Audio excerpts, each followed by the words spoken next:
वृषभ राशि वालों, आप सभी का स्वागत करते हैं शिवप्रिया भिंड यूट्यूब चैनल में। बंधुओं, आज का यह वीडियो कोई साधारण कार्यक्रम नहीं, एक बहुत बड़ा चेतावनी कार्यक्रम है, क्योंकि पितृपक्ष के इस पखवाड़े में शनि देव आपसे हो गए हैं भयंकर क्रोधित। जी हाँ बंधुओं, शनि देव तभी क्रोधित होते हैं जब आपके हाथों कोई बड़ी गलती हो जाती है। अब चाहे वह गलती जाने में हो या अनजाने में हो, कोई फर्क नहीं पड़ता है। इसलिए शनिदेव ने क्रोध से भरकर आपके लिए भेजा है एक बहुत बड़ा संदेश।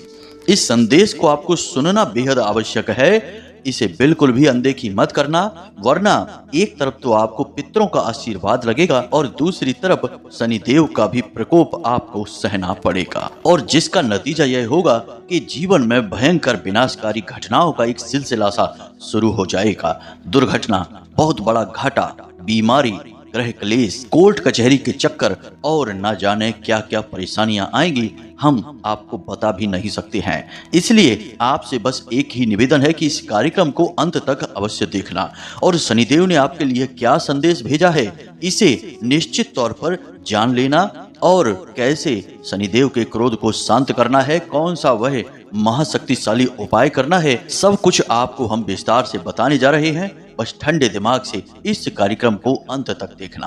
तो जयकारा बोलो माता रानी का, जगत माई महामाई माँ भद्रकाली की जय बोलो, शनिदेव भगवान की जय बोलो। बंधुओं, जब शनिदेव नाराज होते हैं तो जीवन में अचानक से कुछ ऐसी घटनाएं, कुछ ऐसे संकेत दिखाई देने लगते हैं जिनसे स्पष्ट तौर पर यह पता चल जाता है कि शनिदेव आपसे क्रोधित हो चुके हैं। अब ऐसे में होता यह है कि यदि आप उन संकेतों को और घटनाओं को पहचान जाते हैं तो आप शनिदेव के क्रोध को समय रहते शांत कर सकते हैं, जीवन में कुछ जरूरी बदलाव करके और कुछ उपाय करके। अब सवाल यह पैदा होता है कि आखिर शनिदेव नाराज होते ही क्यों हैं, और जब नाराज होते हैं तो अपना प्रकोप जातक के ऊपर पूरी तरह से क्यों बरसाने लगते हैं, और शनिदेव के नाराज होने के संकेत क्या हैं। लेकिन इन सब से बढ़कर सबसे महत्वपूर्ण बात यह है कि वे कौन सी घटनाएं हैं, या यूं कहे कि बातें हैं जो आपको शनिदेव के क्रोध से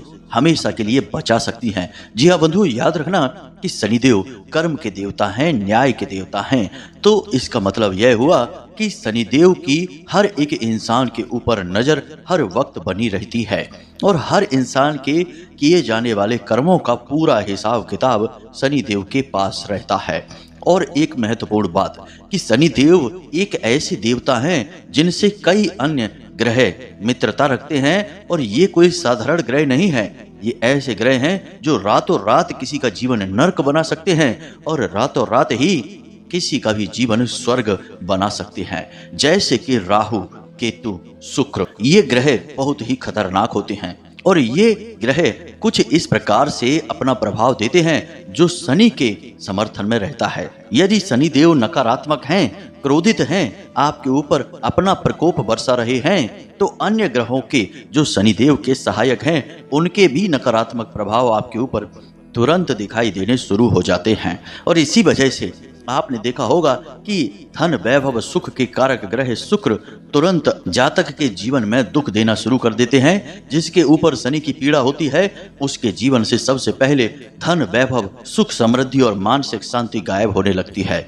उसके दाम्पत्य जीवन और लव लाइफ में भी कलेश होना शुरू हो जाता है, आपसी संबंध खराब होने शुरू हो जाते हैं। इसके बाद राहु का नंबर आता है, और जब राहु खराब होता है तो उस जातक की जिसके ऊपर शनिदेव का क्रोध बरस रहा है उसकी बुद्धि को भ्रमित कर देते हैं। वह जानबूझकर ऐसे फैसले लेने लगता है जो उसे भयंकर बर्बादी की ओर लेकर जाते हैं। अक्सर ऐसा देखा गया है कि जब शनिदेव नकारात्मक होते हैं तो जातक जानबूझकर ऐसे ऐसे काम धंधे, व्यापार में पैसा फंसाने लगता है जिनमें निश्चित घाटा होता ही है, या फिर किसी ऐसे जगह पर पैसा इन्वेस्ट करता है जहां पर कि बहुत बड़ा घाटा हो जाता है, जैसे शेयर मार्केट, सट्टे बाजार वगैरह में पैसा लगाने लगता है, और फिर उसका पैसा डूबने लगता है और उसकी मति भ्रम उसे नकारात्मक गतियों की ओर लेकर जाती है। यानी कि वह जुआ, शराब, वेश्यावृत्ति और गलत लोगों की संगत में पड़कर अपने जीवन को पूरी तरह से बर्बाद कर बैठता है। हालांकि केतु भी अपना प्रभाव छोड़ते ही हैं, जो अनैतिक संबंधों, अनाचार और समाज में फैले व्यभिचार की ओर जातक को आकर्षित करते रहते हैं। लेकिन केतु यहाँ पर कुछ सकारात्मक प्रभाव भी देते हैं। यानी कुछ जातक ऐसे होते हैं जिनके ऊपर शनिदेव की पीड़ा होती है, तो वे अचानक भगवान की भक्ति और अध्यात्म के मार्ग को भी पकड़ लेते हैं, लेकिन इससे पहले उन्हें पीड़ाएं अवश्य बहुत सारी प्राप्त होती हैं। मतलब कहने का यह है कि पहले तो वह काम धंधे व्यापार में बर्बाद हो जाएगा, रिश्ते नातों में वह धोखा खाएगा, हर जगह से उसे केवल और केवल निराशा और परेशानी ही हाथ लगेगी। फिर अंत में जाकर जब उसे कोई नहीं दिखाई देगा तो वह भगवान की शरण में चला जाएगा। यह भी केतु का प्रभाव है। लेकिन हर एक जातक ऐसा भाग्यशाली नहीं होता है, क्योंकि केतु है तो एक राक्षस ग्रह ही, तो अपने अच्छे प्रभाव बहुत कम ही देता है, नकारात्मक प्रभाव अधिक देता है। इसलिए बेहतर यही होता है कि कोई बड़ी भयंकर बीमारी आपके पास आए, इससे पहले आप उसका इलाज कर लें, यानी कि पहले से ही परहेज करते हुए चलें, तो बीमारी नजदीक आएगी ही नहीं। आपने वह कहावत तो सुनी ही होगी कि दुर्घटना से देर भली, यानी कि आप दुर्घटनाग्रस्त हो जाएं और ग्रहों का प्रकोप आपके ऊपर टूट पड़े। इससे बेहतर है कि आप समय रहते संभल जाएं और कुछ जरूरी बदलाव जीवन में कर डालें और कुछ छोटे छोटे उपाय भी करने प्रारंभ कर दें, ताकि वह विपत्ति, वह नकारात्मक स्थिति आपके लिए उत्पन्न हो ही ना। और याद रखना कि जिस इंसान से शनिदेव नाराज चल रहे हैं, शनिदेव का जिसके ऊपर प्रकोप बरस रहा है, उस इंसान से पितृ देवता कभी प्रसन्न हो ही नहीं सकते हैं। क्योंकि बात तो वहीं आ जाती है कि जहां शनिदेव न्याय की और कर्म के देवता हैं और वे आपसे नाराज हो रहे हैं, तो इसका मतलब यह है कि कहीं ना कहीं आपके कर्मों में खोट आ चुकी है, आपने किसी के साथ अन्याय कर डाला है। और इस प्रकार के जातक के ऊपर पितरों का भी प्रकोप बरसता है, क्योंकि इस तरह के कार्य करने से दंड आपके पितरों को मिलता है। उन्हें भूखे प्यासे बैठना पड़ता है पितृलोक में। वे फिर निसहाय और असहाय होकर बस बैठे रहते हैं और अपने वंशजों की ऊल जलूल हरकतों को देखकर उन्हें श्राप देते रहते हैं। जी हाँ बंधुओं, तो अब ऐसा क्या हो गया है कि अचानक से आपके ऊपर इतनी सारी विपत्तियां आने का खतरा मंडराने लगा है, और कैसे आप इन आने वाली विपत्तियों को टाल सकते हैं, इनसे बच सकते हैं। बंधुओं, इस कार्यक्रम को बनाने में हमने बहुत मेहनत की है। सबसे पहले हमने आपकी कुंडली और आपकी राशि का बहुत गहराई से अध्ययन किया। उसके बाद ग्रहों के गोचर और बदलती चाल के अनुसार, साथ ही साथ माता रानी के द्वारा दिए गए अनुभव और अनुभूतियों के आधार पर बड़ी मेहनत से हमने यह कार्यक्रम आपके लिए तैयार किया है। अब यदि आप इस कार्यक्रम को पूरा नहीं देखेंगे, बीच में ही छोड़ देंगे, तो एक तो हमारी मेहनत बेकार चली जाएगी, दूसरा आपके जीवन में आ रही विपत्ति भी रुकेगी नहीं, वह आपको रौंदती हुई निकल जाएगी, और तीसरा कि जहां माता रानी की विशेष कृपा और आशीर्वाद आप तक पहुंच सकती थी, वह नहीं पहुंच पाएगी, क्योंकि माता रानी के द्वारा दी गई अनुभूतियों का निरादर असल में माता रानी का ही तो निरादर हुआ। इसलिए हमारा आपसे बस निवेदन यही है कि आप इस कार्यक्रम को अंत तक अवश्य देखें। तो उम्मीद करते हैं कि आप हमारी भावनाओं को समझ रहे हैं, कार्यक्रम में अंत तक अवश्य ठहरेंगे। तो चलिए बंधुओं, कार्यक्रम की शुरुआत करते हैं, लेकिन इससे पहले हमारा आपसे बस निवेदन है कि माता रानी को आभार अवश्य व्यक्त करें, क्योंकि उनकी कृपा और आशीर्वाद के बिना तो इस संसार में एक पत्ता भी नहीं हिल सकता है। तो चलिए जल्दी एक कमेंट बॉक्स में लिखिए, जय माँ भद्रकाली कृपा करो। साथ ही साथ जय शनिदेव भगवान अवश्य लिखना, क्योंकि आपको अब शनिदेव की कृपा की भी आवश्यकता है। इसी के साथ साथ बंधुओं, यदि आप चैनल कार्यक्रम पर पहली बार आए हैं तो आप इस चैनल को सब्सक्राइब भी अवश्य कर लें, क्योंकि ऐसा करते ही आप न केवल हमारे बल्कि माता रानी के भी दिव्य परिवार के सदस्य बन जाएंगे, और फिर आपके जीवन में आ रही छोटी मोटी विपत्तियां तो यूं ही वापस लौट जाएंगी, क्योंकि माता रानी की कृपा आप तक सीधी पहुंच जाएगी। तो चलिए जल्दी से चैनल को सब्सक्राइब करिए, फिर आगे बढ़ते हैं। तो बंधुओं, सबसे पहले हम यह जानेंगे कि शनिदेव आखिर आपसे क्रोधित हुए ही क्यों हैं, क्योंकि यदि आप यह नहीं जान पाएंगे तो फिर आप भविष्य में भी इस खतरे में ही जिएंगे कि पता नहीं किस गलती से, किस बात से शनिदेव नाराज हो जाते हैं और जीवन में परेशानियां उत्पन्न करने लगते हैं। तो ध्यान से सुनिए, सारी बातें आपको समझाने जा रहे हैं।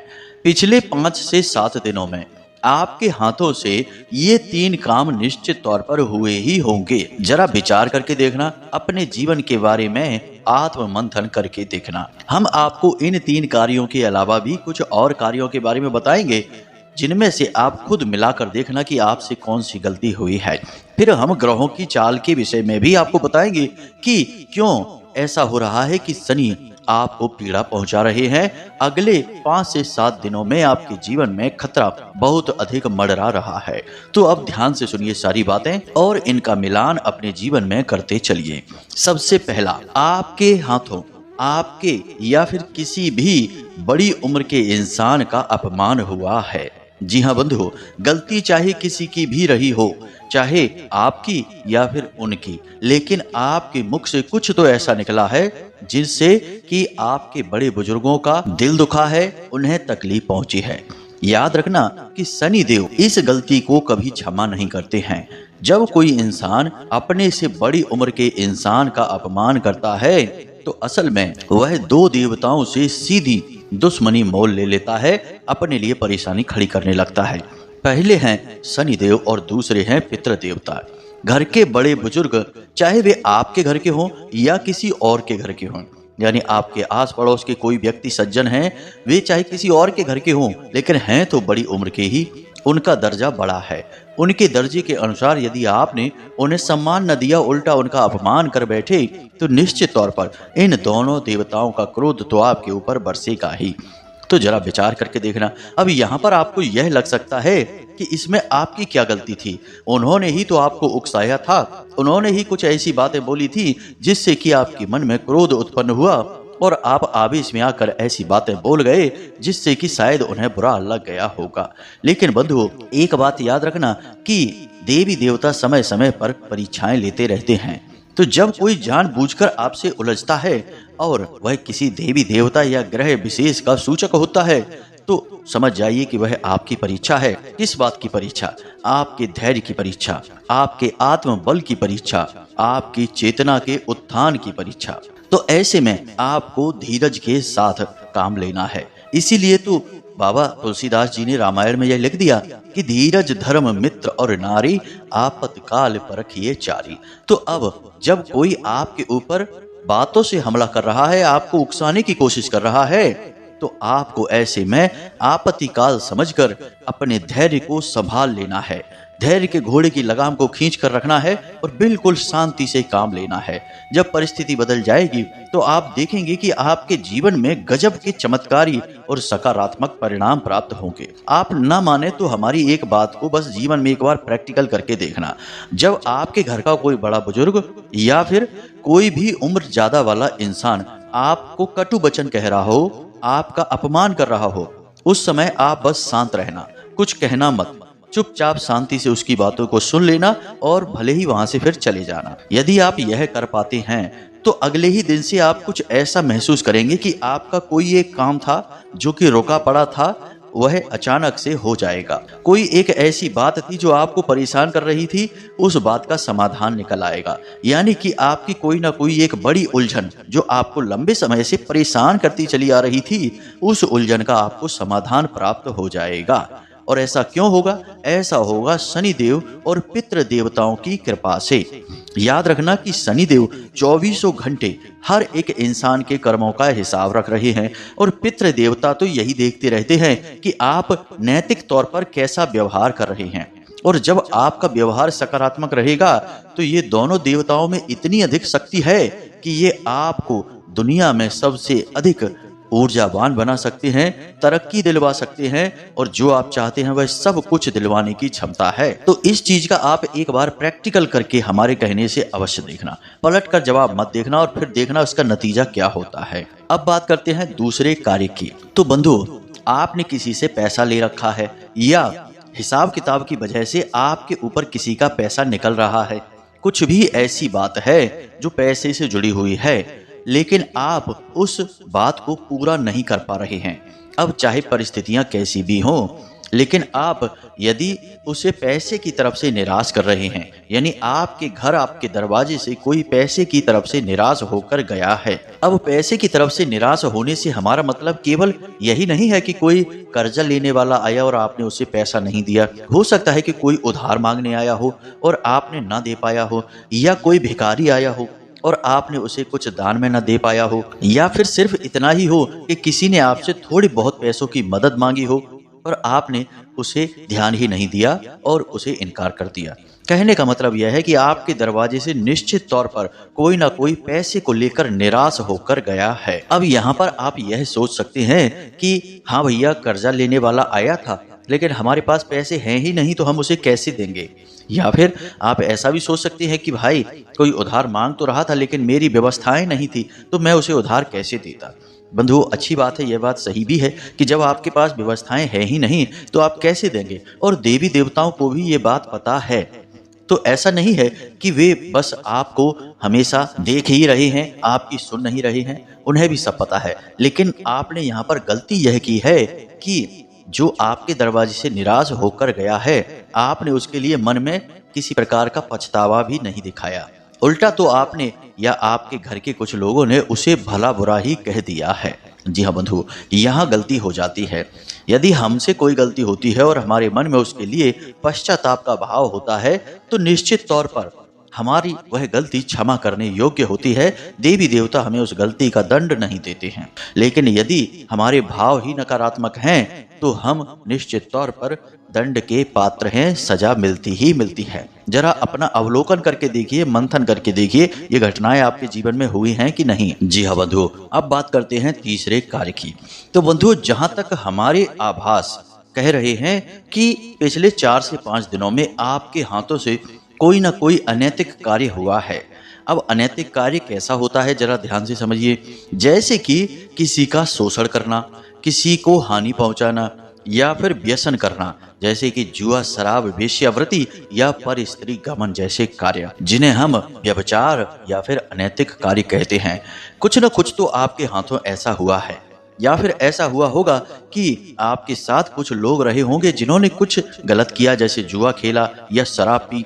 तो हो सकता है कि आपने ना पी हो लेकिन आप उनके साथ वहां रहे अवश्य हैं जब उन्होंने शराब पी थी या जुआ खेला था, या फिर किसी को ठगने का, किसी का शोषण करने का, किसी के पैसे को लूटने का, ठगने का काम किया था। जी हाँ बंधु, हो सकता है कि आपको ये सुनने में थोड़ा अच्छा ना लग रहा हो, क्योंकि इंसान को थोड़ी सी कठोरता दिखाने लगो तो असल में वह तिलमिलाने लगता है। आज के समय में लोगों के अंदर सहन शक्ति का अभाव हो गया है, लेकिन हम आपको सत्य ही बता रहे हैं। तो आपके हाथों से पिछले 5 से 7 दिनों में कोई ना कोई अनैतिक कार्य हो गया है। किसी प्रकार का दुर्व्यवहार, किसी पशु या किसी इंसान को हिंसा, पीड़ा, कष्ट आपके हाथों पहुंचा है। कुछ न कुछ तो अनैतिक हुआ है, जरा विचार करके देखना। क्योंकि इसी वजह से शनिदेव आपसे नाराज है, साथ ही साथ पितृ देवताओं का भी आपके ऊपर क्रोध बरसेगा। यह बात हम अपनी अनुभूति के आधार पर बता रहे हैं। अब जरूरी नहीं है कि सभी के साथ ऐसा हुआ हो, लेकिन बहुत सारे ऐसे लोग हैं जिन्होंने ऐसा किया है। यह हमें ध्यान के माध्यम से, अनुभूति के माध्यम से एहसास हुआ है, तभी हम आपको बता रहे हैं। अब हम बात करते हैं आपकी कुंडली के अनुसार। ये बातें तो जो हमने आपको बताई वे तो आपके निजी व्यवहार की बातें थी, उनके बारे में जरा आप विचार करके देख लेना। कुछ और छोटी छोटी बातें हैं, जैसे कि आपके हाथों से रुपए पैसे की फिजूल खर्ची का हो जाना, आपके हाथों से कोई लोहे का सामान टूट फूट जाना या गिर जाना या खो जाना, साथ ही साथ अपने जूते और अपने कमर से नीचे पहने जाने वाले वस्त्रों का लेन देन करना, अदला बदली करना। ये छोटे छोटे कार्य हैं, इनकी तो शनिदेव क्षमा भी कर देते हैं, लेकिन जो हमने पहले बताए वे कार्य अक्षम्य हैं और उन्हें आप जरा समझ लेना। अब आपके ग्रहों की बात करते हैं, तो ध्यान से सुनिए। इस समय आपकी कुंडली में सूर्य देवता बुध और केतु के साथ युति बनाकर बैठे हुए हैं। और जब सूर्य देवता बुध और केतु के साथ युति बनाते हैं तो वैसे तो सूर्य राजा हैं, उनके पास शक्ति अपार होती ही है, लेकिन यह जो जोड़ होता है, असल में यूं कहें कि योग होता है, तो यह योग शनि को दूषित करने लगता है और शनि के कुप्रभाव जातक के ऊपर पड़ने लगते हैं। साथ ही साथ शुक्र भी नकारात्मक होने लगता है और राहु भी नकारात्मक भाव में गोचर करते हुए आपको पीड़ाएं पहुंचाने का कार्य कर रहा है। तो कहने का मतलब यह है कि यह जो योग है यह आपकी हानि का योग है। तो इस योग की वजह से भी शनिदेव की पीड़ा आपको होने वाली है। अब शनिदेव से जुड़ी पीड़ाएं कैसी होंगी, जरा आप ध्यान से समझिए। सबसे पहली पीड़ा है कि आपको रुपए पैसे को लेकर जो भी आपकी बातें थी, जो भी आपके काम थे, वे बनते बनते अचानक रुक जाएंगे। आपके कार्यों में जो गति आ रही थी वह रुक जाएगी। आपको अचानक से बहुत निराशा का एहसास होने लगेगा। अचानक से बहुत अधिक आलस का एहसास रहेगा। कार्यों को करने का बिल्कुल भी मन नहीं करेगा। यदि आप काम करेंगे भी तो बिल्कुल अंतिम एंड पॉइंट पर जाकर काम शुरू करेंगे, तब तक बहुत अधिक देर भी हो जाएगी।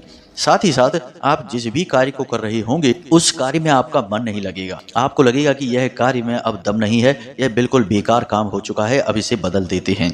इसी के साथ साथ आप पैसे जो कमाकर घर लाएंगे, वे पैसे कब गायब हो जाएंगे आपको पता ही नहीं चलेगा। यानी कि पैसा एक हाथ से आएगा और दूसरे हाथ से तुरंत गायब हो जाएगा। कुछ खर्चों में और कुछ फिजूल खर्चों में आप बस सोचते ही रह जाएंगे कि अपने लिए कुछ कर लेते, लेकिन आप कुछ भी नहीं कर पाएंगे। एक पैसा भी अपने ऊपर खर्चा नहीं कर पाएंगे। सब इधर उधर के कार्यों में ही चला जाएगा।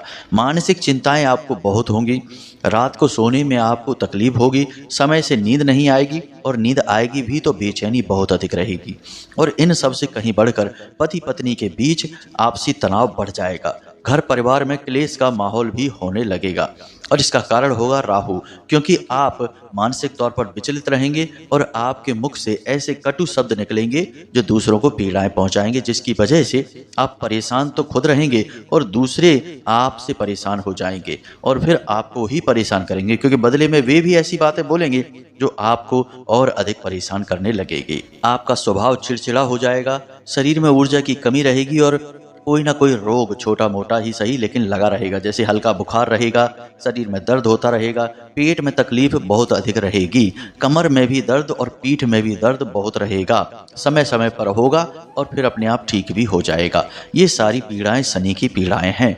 अगर आपको ये सारी पीड़ाएं हो रही हैं तो समझ जाइए कि आप शनि के दायरे में आ चुके हैं। अब जरूरत है आपको इस पीड़ा से मुक्ति की। तो ध्यान से सुनिए, आपको इस पितृपक्ष में शनिदेव को प्रसन्न करने के लिए क्या करना चाहिए। उपाय ऐसा होना चाहिए जिससे ना केवल शनिदेव प्रसन्न हो, बल्कि आपके पितृ पूर्वज भी आपको आशीर्वाद दें। क्योंकि इस पितृपक्ष में, यानी पितृपक्ष का जो समय होता है, इसमें आप पितरों की ही छाया में चल रहे हैं, तो पितरों का भी आशीर्वाद आपको लेना ही होगा। तो ध्यान से सुनिए, हम आपको 2 उपायों के बारे में बताने जा रहे हैं जो बहुत ही सरल हैं, लेकिन आपको करना बहुत अधिक अनिवार्य है। सबसे पहला उपाय तो आपको यह करना है कि आपके घर के जितने भी सदस्य हैं उन सब की एक सामूहिक फोटो, एक तस्वीर बनवाइए। जी हाँ बंधु, ध्यान से सुनिए, आपको ये उपाय कोई बताएगा नहीं, क्योंकि इन उपायों को बताने के लिए लोग पैसे लेते हैं, पेड सर्विस देते हैं। हम तो माता रानी की सेवा में आपको ये उपाय दे रहे हैं। तो ध्यान से सुनिए, आपके घर में एक दिशा है जिसे शनि देव की दिशा कहा जाता है। इसे पश्चिम दिशा कहा जाता है और इस दिशा को बढ़त की दिशा कहा जाता है। यानी कि इस दिशा में आप जो भी कुछ रख देंगे वह बढ़ता ही चला जाएगा। हमने इस दिशा से जुड़े हुए रुपए पैसे को चमत्कारी ढंग से बढ़ाने वाले उपाय भी आपको पिछले कई कार्यक्रमों में बताए हैं। यदि आपको वह उपाय चाहिए तो आप कमेंट करके पूछिए, हम अगले कार्यक्रम में ही आपको दे देंगे। तो फिलहाल आपको क्या करना है, ध्यान से सुनिए। अपने घर के सभी सदस्यों को एक साथ बैठाकर एक फोटो खिंचवाइए। अच्छी सी फोटो खिंचवाना जिसमें सभी लोग मुस्कुराते हुए आएं। अब इसके बाद उस फोटो को फ्रेम करवाइए। फ्रेम लकड़ी का बनवाना है, प्लास्टिक का या लोहे का, मेटल का नहीं। अब फ्रेम करवाने के बाद आपको उस फोटो को, उस तस्वीर को अपने घर की ठीक पश्चिमी दीवार पर अपने सिर से ऊपर लगा देनी है। अब इससे क्या होगा, ध्यान से सुनिए। वह पश्चिम दिशा है, शनिदेव की दिशा है। शनिदेव महाराज तुरंत प्रसन्न हो जाएंगे, क्योंकि वे देख लेंगे कि आपके मन में अपने घर परिवार, अपने पितृ पूर्वजों के लिए क्या भाव हैं। आपके पितृ पूर्वज जो आपके घर के बड़े बुजुर्ग हैं, जो अभी इस संसार में हैं, वे भी आगे चल के आपके पितृ पूर्वज बनने वाले हैं। याद रखना कि जो घर के बड़े बुजुर्ग होते हैं, यदि आप उनका जीते जी सम्मान नहीं कर रहे हैं तो उनके मरने के बाद बेशक उनका श्राद्ध करते रहना, कितने ही पिंडदान तर्पण आदि करते रहना, वे आपसे प्रसन्न कभी नहीं होंगे। इसलिए जीते जी उनका सम्मान करना, उन्हें दिखाना बहुत आवश्यक है। तो आप जब इस तस्वीर को लगाएंगे तो उनका प्रेम आपके प्रति बढ़ेगा, आशीर्वाद अपने आप बढ़ेगा और घर के सभी सदस्यों के बीच भी आपसे प्रेम बहुत मजबूत हो जाएगा, क्योंकि यह दिशा बढ़त की है। अब जब सबको एकजुट करके आपने बैठा दिया है वहां पर तस्वीर के रूप में, तो सभी एकजुट ही रहेंगे, एक दूसरे के बारे में विचार करेंगे, सबसे प्रेम करेंगे। यह बहुत आवश्यक उपाय है, इसे आप एक बार अवश्य कर लेना। अब बात करते हैं दूसरे उपाय की। दूसरा उपाय भी कुछ इसी प्रकार का है। आप अपने घर के बड़े बुजुर्गों को कुछ न कुछ उपहार अवश्य दें। इस पूरे पितृपक्ष में आपको जो मृत हैं यानी कि जो संसार में नहीं हैं उनके लिए तो बहुत सारे उपाय लोग बताते हैं, लेकिन जो आपके पुरखे पूर्वज अभी जीवित हैं उनके साथ आपको कैसा व्यवहार करना है इसके बारे में कोई नहीं बताता है, लेकिन आपके पितृ पूर्वज उन्हें भी देख रहे हैं। तो अब आपको क्या करना है कि जो आपके घर के सबसे बड़े बुजुर्ग इंसान हैं, चाहे आपके दादी माँ हो, आपके दादाजी हो, जो भी हैं, आप उन्हें किसी प्रकार का गिफ्ट, किसी प्रकार का उपहार अवश्य दें। उपहार चाहे छोटा हो बड़ा हो कोई फर्क नहीं पड़ता है, उन्हें प्रसन्नता होनी चाहिए, यानी उनकी जरूरत की कोई छोटी मोटी चीज ही आप लेकर दे सकती हैं जिससे वो मुस्कुरा जाएं। अगर वो मुस्कुरा जाएंगे तो आपके पितृ 1 सेकंड में आपसे प्रसन्न हो जाएंगे और इधर शनिदेव भी आपसे प्रसन्न हो जाएंगे। ये 2 कार्य आपको करने हैं। तीसरा एक कार्य भी आप कर सकते हैं कि शनिदेव को शनिवार के दिन छाया दान कर सकते हैं। हमने छाया दान के विषय में आपको कई बार बताया है। अब भी यदि आपको नहीं पता है तो आप हमसे कमेंट करके पूछें, हम आपको इसके ऊपर भी एक विशेष कार्यक्रम बनाकर दे देंगे। छाया दान से शनिदेव बहुत अधिक प्रसन्न होते हैं और हमें नहीं लगता कि शनिदेव को प्रसन्न करने का इससे बड़ा कोई उपाय है, क्योंकि छाया दान करना यानी कि शनिदेव को उनकी माँ के साथ सम्मान करना है और शनिदेव अपनी माँ से बेहद प्रेम करते हैं, इसलिए यह उपाय सबसे ज़्यादा शक्तिशाली और सबसे ज़्यादा कारगर है। इन उपायों को आप अवश्य कर लीजिए। संकेतों को जो हमने बताया है उन्हें अपने जीवन में मिलाकर देख लीजिए। हम तो कहते हैं कि यदि संकेत ना भी मिलें तब भी आप इन उपायों को कर लीजिए। जरा जरा से ही तो उपाय हैं, कोई बहुत बड़ा खर्चा तो है नहीं या बहुत अधिक मेहनत का कार्य भी नहीं है, छोटे छोटे से कार्य हैं, लेकिन इन कार्यों के बड़े ही पॉजिटिव रिजल्ट आपको अपने जीवन में तुरंत देखने को मिलेंगे। आज इन कार्यों को करिए और कल से ही जीवन में इनके पॉजिटिव रिजल्ट देखना शुरू कर दीजिए। तो अब जो जानकारी हमने आपको दी है उसे अच्छी तरह से समझ लीजिए और अपने जीवन में उतारिए और उसका लाभ ले लीजिए। इसी के साथ साथ यदि कोई प्रश्न आपके मन में उठता है तो आप कमेंट करके पूछें या डिस्क्रिप्शन में दिए गए व्हाट्सएप नंबर पर मैसेज करके भी पूछ सकते हैं। अब आज के इस कार्यक्रम को विराम देते हैं। हमेशा हंसते रहिए, मुस्कुराते रहिए। दिन में एक बार मंदिर अवश्य जाइए, क्योंकि आपका उद्धार उन्हीं प्रभु की कृपा से होना है। तो प्रेम से बोलिए जय माई की, जय माँ भद्रकाली। माता रानी आपका कल्याण करेंगी। धन्यवाद।